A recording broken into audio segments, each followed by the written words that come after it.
Salut à tous et bienvenue pour cette nouvelle pépite. Et aujourd'hui, j'aimerais vous parler de quelque chose que j'appelle avaler son bourreau. Dit comme ça, c'est un peu bizarre parce qu'on se demande de quoi je veux parler, mais je vous assure, ça va prendre sens. On parle souvent du triangle de Karpman avec bourreau, victime, sauveur. Et pour les gens qui l'ont un petit peu étudié, ils savent bien qu'en fait, on est à chaque fois sur les trois places en même temps. On a très souvent tendance à se placer sur la case victime, c'est beaucoup plus simple que tous les autres, ou sinon sur la case sauveur aussi. On se place bien sûr très rarement sur la case bourreau, et pourtant, si on est sur ce triangle, on est obligatoirement sur les trois cases. Je dis en même temps parce que vous pouvez tout à fait vous sentir victime dans une situation, être sauveur dans une autre et bourreau dans une troisième, et le tout en simultané. C'est un peu difficile au début à voir ça, mais quand on le comprend, ça aide énormément. Mais je voulais vous parler aujourd'hui d'avaler son bourreau parce que justement, dans la même veine, il y a quelque chose qu'on peut remarquer. Quand on se sent victime et qu'on a une récurrence d'expérience par rapport à ça, c'est-à-dire que si par exemple on se sent victime d'injustice, on va avoir beaucoup d'expériences dans la vie qui vont nous faire sentir injustement traités. Souvent, quand on a cette sensation-là à l'intérieur, elle provient d'une expérience qu'on a eue le plus souvent plus jeune, qui nous a marqué très fortement, et depuis cette expérience, on a décidé, alors ça c'est juste, ça c'est injuste, telle personne est méchante, telle personne ne l'est pas, et si telle personne fait ça, je la mets dans la case bourreau. Mais il y a un autre processus qui arrive aussi,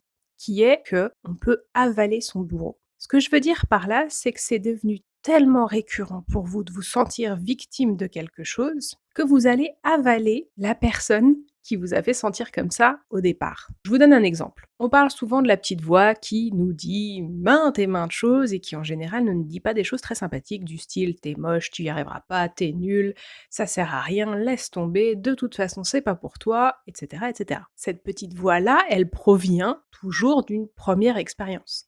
Elle n'est pas arrivée comme ça par enchantement, on n'est pas né avec. La première expérience, vous l'avez eue soit avec des parents, frères et sœurs, professeurs, etc. Donc, le premier bourreau, entre guillemets, ça a été cette personne-là. Mais vous l'avez cristallisée, vous l'avez gardée en vous, cette expérience. Elle vous a formé d'ailleurs. Parce que souvent, on peut prendre deux façons de faire. Soit vous allez être dans le style, ouais, bah, je vais leur montrer que. Soit vous allez être dans la fuite de, bon, bah, c'est pas grave, je laisse tomber, je passe à autre chose.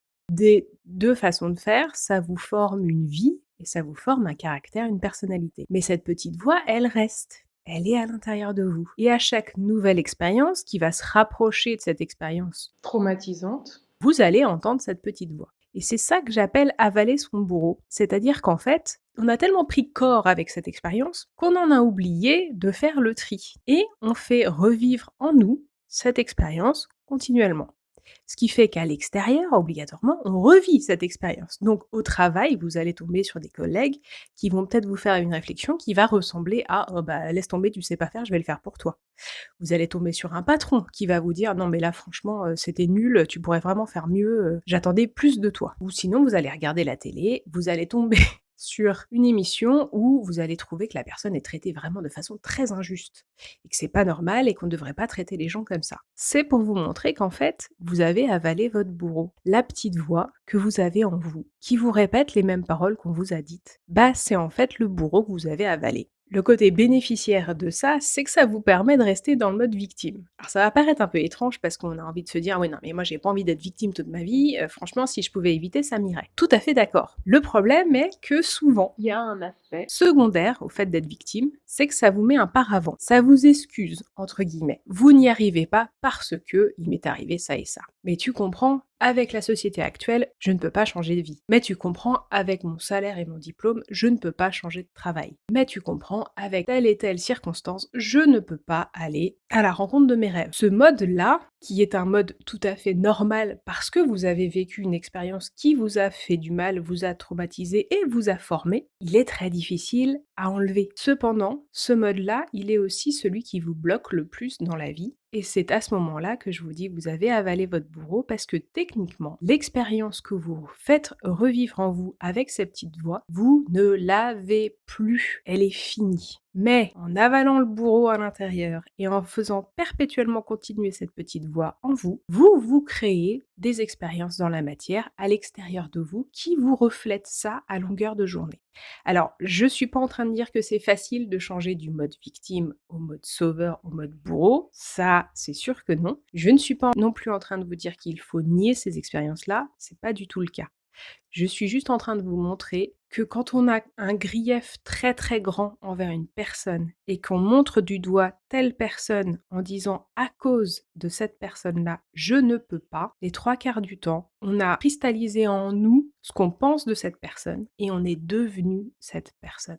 C'est ça qui est très étrange et qui est très bizarre à voir, parce que d'abord on n'a pas envie, mais surtout on n'a pas envie de se rendre compte qu'on est en train de se traiter nous-mêmes de la façon dont on a été traité par cette personne à l'époque. Or, quand on a eu l'expérience, la première chose qu'on s'est dit, c'est plus jamais je ne veux revivre ça.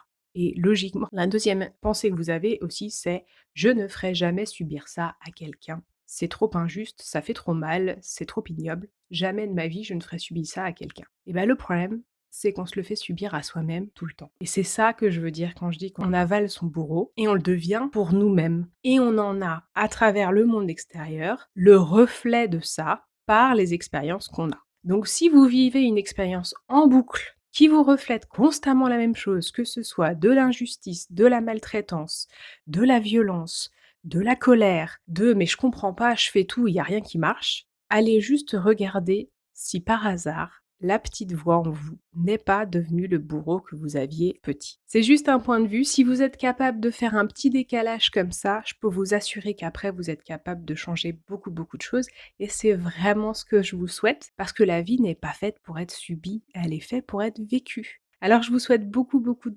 courage pour aller regarder ça, mais surtout je vous souhaite beaucoup de succès dans cette nouvelle entreprise et beaucoup de bonheur. Prenez soin de vous, à bientôt, salut!